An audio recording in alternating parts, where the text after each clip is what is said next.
नमस्कार बहुत स्वागत है आपका। मैं हूं आपके साथ नेहा दुबे। पश्चिम बंगाल में चुनाव के बाद हुई हिंसा के मामले में जांच के लिए बीजेपी के राष्ट्रीय अध्यक्ष जेपी नड्डा ने फैक्ट फाइंडिंग समिति का गठन किया था। इस टीम में पूर्व सीएम और पूर्व केंद्रीय कानून मंत्री और 2 राज्यसभा सांसद शामिल थे। इस समिति में त्रिपुरा के पूर्व मुख्यमंत्री विप्लव कुमार देव, पूर्व केंद्रीय कानून मंत्री रविशंकर प्रसाद शामिल हुए। बता दें आपको कि समिति के अन्य सदस्यों में उत्तर प्रदेश पुलिस के पूर्व महानिदेशक ब्रिजलाल और राज्यसभा की महिला सदस्य कविता पाटीदार शामिल है। पश्चिम बंगाल में चुनाव के बाद हिंसा के मामले की जांच के लिए गठित बीजेपी के फैक्ट फाइंडिंग समिति ने प्रदेश के प्रभावित इलाकों का दौरा कर जानकारी जुटाई और फिर टीम ने नड्डा से मुलाकात कर अपनी रिपोर्ट को सौंपा। बता दें कि बीजेपी के मुताबिक रिपोर्ट का निष्कर्ष है कि पश्चिम बंगाल में ममता बनर्जी के नेतृत्व में सरकारी मशीनरी का खुलेआम दुरुपयोग चुनाव में करते हुए लोकतांत्रिक प्रक्रिया को बाधित किया गया।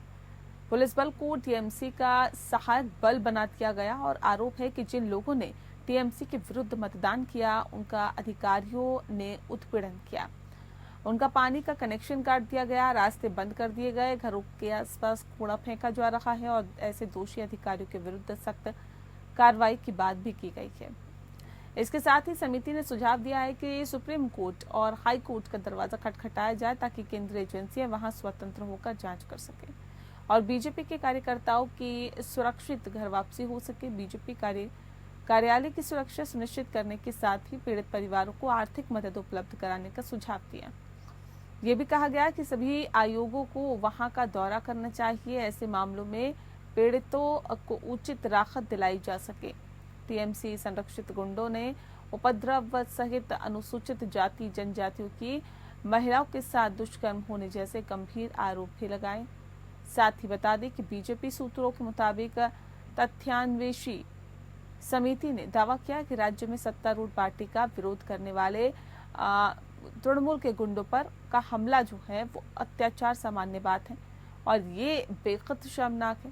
मुख्यमंत्री ममता बनर्जी पर निशाना साधते हुए बीजेपी के दल ने रिपोर्ट में कहा है कि ऐसे राज्य में जिसकी भागदौड़ एक महिला के हाथों में हो, वहां अनुसूचित जाति अनुसूचित जनजाति की महिलाओं पर सार्वजनिक रूप से क्रूर हमले हो रहे हैं, उनका यौन शोषण किया जा रहा है, उत्पीड़न किया जा रहा है। इसके बावजूद दोषियों के खिलाफ कोई कार्रवाई नहीं की जा रही है। बीजेपी पैनल ने आरोप लगाया कि राज्य में हर चुनाव के दौरान विरोधियों के खिलाफ सत्ता का दुरुपयोग होता है, जिसमें पुलिस और प्रशासन की टीम का हिस्सा बनकर काम किया जाता है। हालांकि पश्चिम बंगाल के सत्तारूढ़ तृणमूल कांग्रेस ने बीजेपी की ओर से गठित 4 सदस्यीय समिति को नाटक करार दिया है। टीएमसी ने रिपोर्ट को हाल ही में मिली चुनावी हार से ध्यान भटकाने का प्रयास बताते हुए खारिज कर दिया।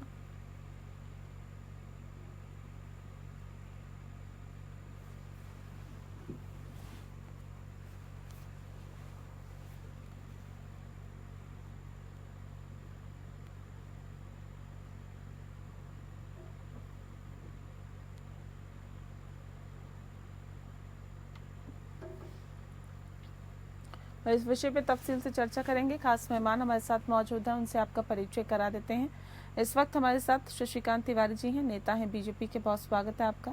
हमारे साथ इस वक्त मोहम्मद एहतशामुल हक जी जुड़ गए हैं, नेता हैं टीएमसी के। सर आपका बहुत स्वागत है। इस खास कार्यक्रम की शुरुआत शशिकांत जी आपके साथ करते हैं। फैक्ट फाइंडिंग टीम गई और तमाम जो जायजा है स्थिति का लिया, एक रिपोर्ट तैयार की। रिपोर्ट में खास बिंदुओं पर नजर डाले सर।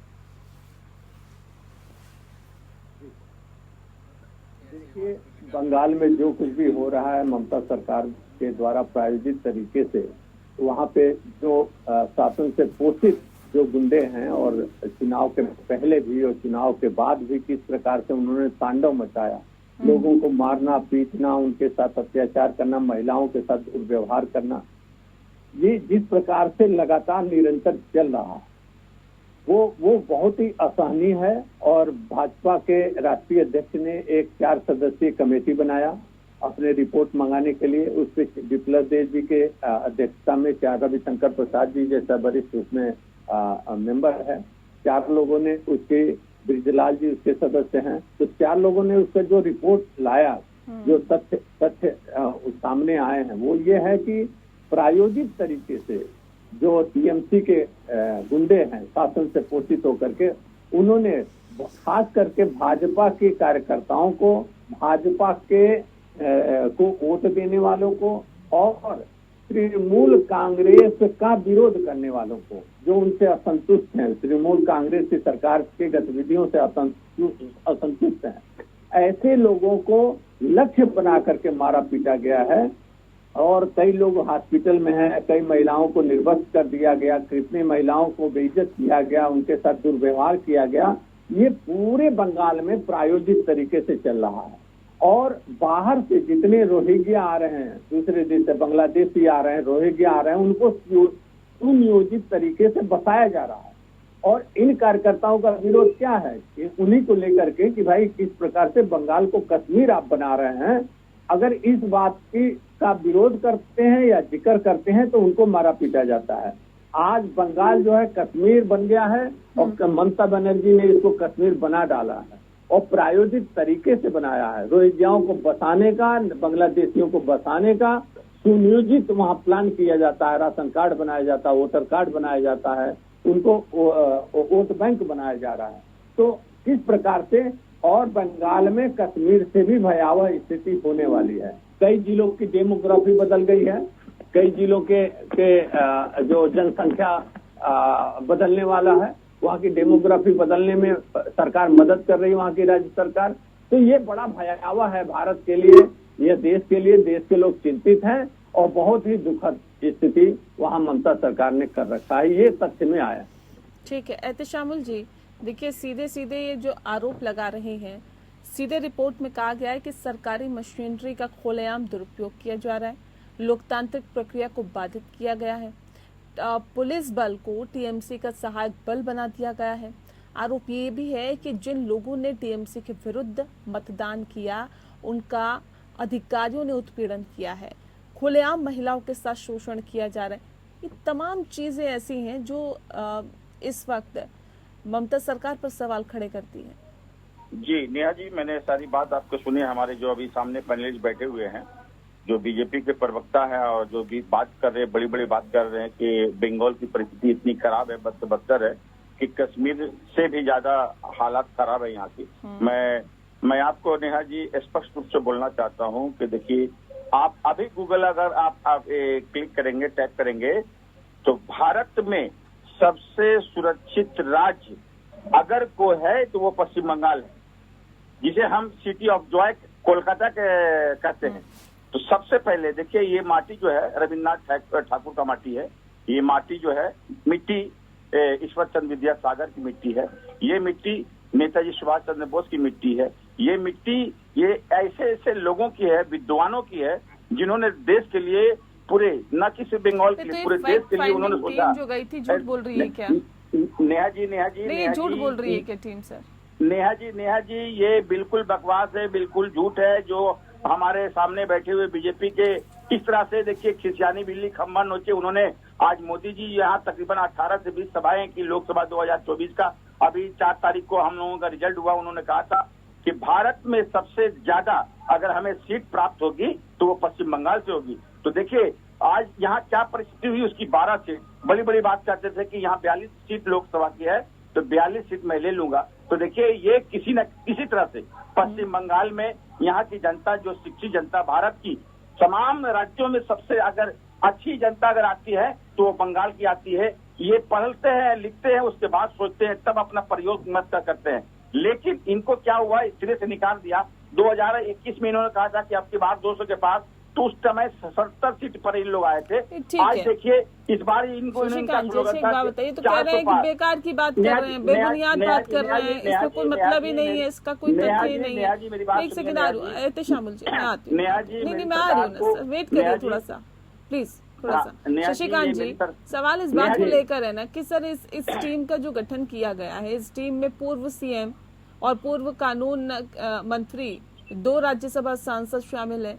कि जितने भी लोग हैं इस समिति में, त्रिपुरा के पूर्व मुख्यमंत्री विप्लव कुमार देव है, पूर्व केंद्रीय मंत्री रविशंकर प्रसाद है, और इस समिति में आपके ही जितने भी जो भी हैं वो आपकी ही पार्टी से जुड़े हुए हैं। हालांकि इसके अन्य सदस्यों में उत्तर प्रदेश पुलिस के पूर्व महानिदेशक बृजलाल और राज्यसभा की महिला सदस्य कविता पाटीदार है, लेकिन अमूमन सदस्य आपकी पार्टी के हैं, एक आधे को छोड़ दिया जाए तो। सवाल इस बात को लेकर है ये कितने निष्पक्ष है सर, इसको कितने निष्पक्ष कहेंगे? रिपोर्ट नहीं मंगाई गई है, ये भारतीय जनता पार्टी द्वारा गठित फैक्ट फाइंडिंग कमेटी है ये। हाँ। ये भारतीय जनता पार्टी द्वारा गठित है। वही मैं कह रही हूँ ना कि ये तो भारतीय जनता पार्टी द्वारा गठित है ना, तो ये कितनी निष्पक्ष होगी? ये तो आपके ही पक्ष में आएगी। जब ये भारतीय जनता पार्टी द्वारा ही गठित है तो ये तो आपके ही पक्ष में आएगी ना सर। हाँ, सुनिए, हमारे भारतीय जनता पार्टी के कार्यकर्ताओं पे जब पश्चिम बंगाल में अत्याचार हो रहा था तो हमारे पार्टी के कार्यकर्ताओं ने मांग की राष्ट्रीय अध्यक्ष नड्डा जी से कि भाई ये फैक्ट फाइंडिंग कमेटी तो बनाइए, आप समझिए तो हमारे दुख दर्द को। तो ये फैक्ट फाइंडिंग कमेटी बनी थी कि भाजपा कार्यकर्ताओं के दुख दर्द को सुनिए, लेकिन बढ़ चढ़ के रिपोर्ट आया है।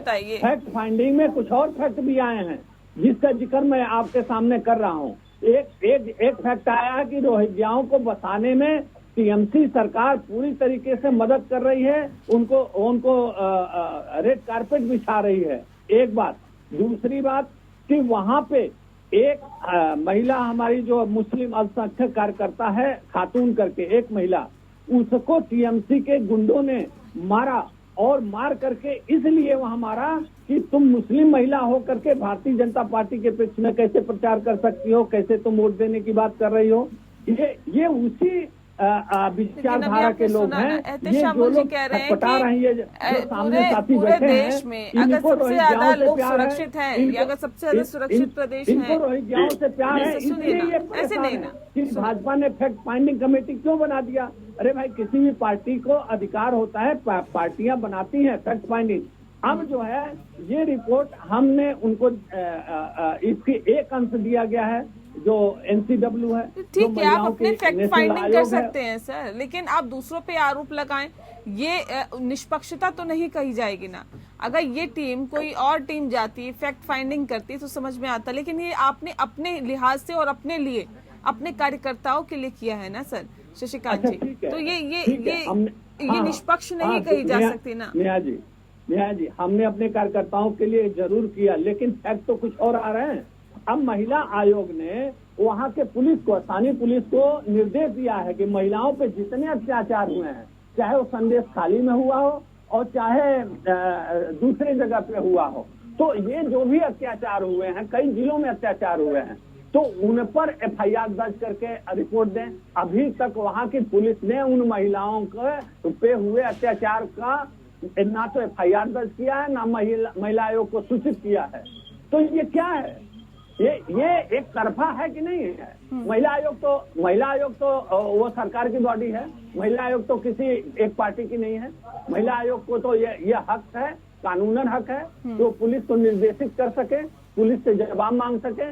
अभी तक न पुलिस ने उनके निर्देश को माना है और न उनके जवाब को कोई रिपोर्ट दिया है। ये वहाँ की स्टेट गवर्नमेंट किस तरीके से काम कर रही है, ये देखने वाला विषय है। और ये जो साथी जो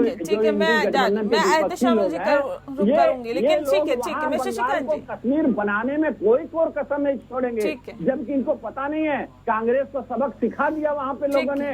ये जो डेमोग्राफी बदली है, तो गुजरात से यूसुफ पठान जाकर के चुनाव जीत जाता है और अधीर रंजन वहीं चुनाव हार जाते हैं। जो वहाँ ढिढोरा कांग्रेस को क्या सबक सिखाया और बीजेपी को क्या सबक सिखाया, दोनों की बात करेंगे ना सर। इधर रुक कर लेते हैं एहतेशामुल हक जी का। एहतेशामुल हक जी, जिस बात का जिक्र शशिकांत जी ब्रेक जाने से पहले कर रहे थे, कह रहे कश्मीर बना के रख दिया है और मतलब कश्मीर भी सेफ होगा, पश्चिम बंगाल महिलाओं के लिए खास तौर पर बिल्कुल भी सेफ नहीं है। कितनी बड़ी दुख की बात है कि इस तरह से शशिकांत जी जो है वो बंगाल में इन लोगों ने सोचा कि हम यहाँ पे ज्यादा से ज्यादा सीट लेके आएंगे, तो यहाँ की जनता जो है इनको नकार दिया है। ये इस तरह का अभी देखिए संदेश खाली का जो अभी बात है, संदेश खाली का जो अनुपीड़न का जो ये बात हो रही है उत्पीड़न का, तो संदेश खाली जहाँ उस जगह से हम लोग ने भारी मतों से जीता। संदेश खाली का जो बूथ है वहां से हमने लीड हासिल किया। सबसे बड़ी बात है नेहा जी, हमारी राज्य की मुखिया जो है एक खुद महिला है, नंबर 1। नंबर 2, जो संदेश खाली इन लोग भारतीय जनता पार्टी इन लोग इशू बनाने की कोशिश की थी, लेकिन वो कहीं न कहीं वो नाकामयाब हुए, वो फेल हो गए। तो इस तरह का ताकि क्या करे भाई, तो इस तरह से हम हमारी ममता बनर्जी की सरकार को बदनाम करने की बहुत ही लोग कोशिश कर रहे हैं, लेकिन ये लोग विफल है।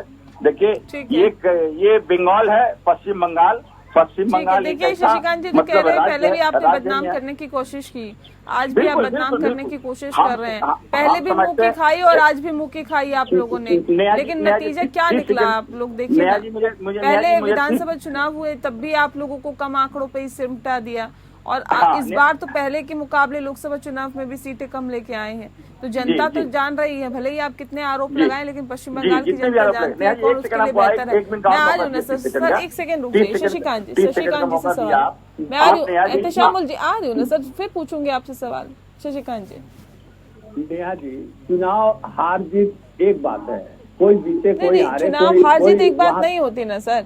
अगर जनता के साथ कुछ दुर्व्यवहार हो रहा है, ये जनता के साथ कुछ अच्छा नहीं हो रहा, या जनता के साथ उसका शोषण हो रहा है, या उनको सहूलियत नहीं मिल रही, तो जनता के पास एक हथियार होता है वोट का। वो वोट से अपना जवाब देती है, और जब वोट से जवाब दे रही है तो पश्चिम बंगाल की मुख्यमंत्री ममता बनर्जी को चुन रही है, टीएमसी को बार बार चुन रही है। इसका मतलब क्या है? देखिए वहाँ पे जिस तरीके से बॉर्डर के जिलों पे कूच बिहार सहित बॉर्डर के जिलों पे डेमोग्राफी बदल रहा है, और ये लोग रोहिंग्याओं को जिस तरह घोषित कर रहे हैं और जिस विचारधारा को आगे बढ़ा रहे हैं, उसका खामियाजा कांग्रेस जैसी पार्टी भी भोग रही है। आज अधीर रंजन जैसा सेकुलरिज्म का गाथा गाने वाला आदमी, अधीर रंजन का जिक्र नहीं हो रहा ना यहाँ पर सर। पहले बात सुनिए, यहाँ तो टीएमसी की बात हो रही है, अधीर रंजन के टीएमसी के नेता है। मैं बता रहा हूँ, वहाँ जो टीएमसी खेला खेल रहा है, तो सेकुलरिज्म, कांग्रेस के सेकुलरिज्म को भी धक्का बता दिया। अब जो टीएमसी वहाँ पे खेल रही है कि सबका भाजपा कार्यकर्ताओं का राशन पानी बनकर पानी के नल तक काटे गए हैं। ये फैक्ट फाइंडिंग कमेटी के रिपोर्ट में आया है कि पानी जिन लोगों ने भाजपा को वोट दिया है या टीएमसी का विरोध किया है, उनका पानी का नल तक काट दिया गया है। क्या करिएगा अब? आप लोगों के पास रिपोर्ट आ गई है, अब क्या करिएगा?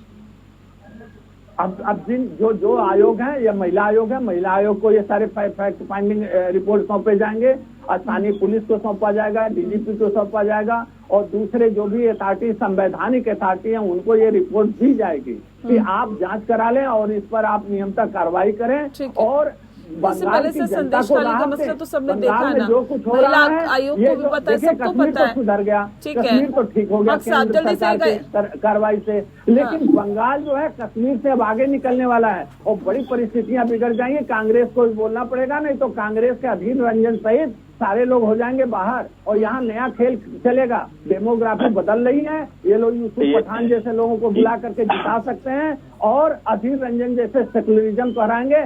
हम तो भारतीय जनता पार्टी तो लड़ रहे हैं, लड़ते रहेंगे, और वहाँ की जनता के लिए हम आगे भी काम करते रहेंगे। एक आखिरी कमेंट आपका, हक साहब जल्दी से। जी नेहा जी, ये हमारे शशिकांत जी इस तरह से बार बार सवाल कुछ कर रहे हैं, ये अधीर रंजन चौधरी अब मुर्शिदाबाद की तरफ चले जा रहे हैं, हमें बात समझ में नहीं आ रहा। वो हमसे डिबेट कर रहे हैं पार्टी बात से, वो बीजेपी के हिसाब से टीएमसी के हिसाब से ही कर रहे हैं, लेकिन वो बार बार कहीं न कहीं अधीर रंजन चौधरी का नाम ले रहा है। ये देखिए नेहा जी, सबसे बड़ी बात है, इन लोगों की चिलमिलाहट है, इन लोगों की अकबकाहट है कि हमने कितनी बुरी शिकस्त हुई है। यहाँ की जनता ने इनको पूरी तौर पर शिकस्त दी, और इनको कभी भी यहाँ देखिए, यहाँ धर्म की राजनीति नहीं होती है। मैं मुसलमान हूँ, यहाँ हिंदू, मुस्लिम, सिख, ईसाई, बौद्ध, जैन, SC, ST, OBC सभी एक भाई की तरह रहते हैं। एक गुलदस्ता में जिस तरह से 10 फूल होता है, उसी तरह से ये बंगाल में 10 फूल है। यहाँ हम लोग होली भी मनाते हैं, दशहरा भी मनाते हैं, छठ भी मनाते हैं, बड़ा दिन भी मनाते हैं, दुर्गा पूजा भी मनाते हैं, काली पूजा भी मनाते हैं,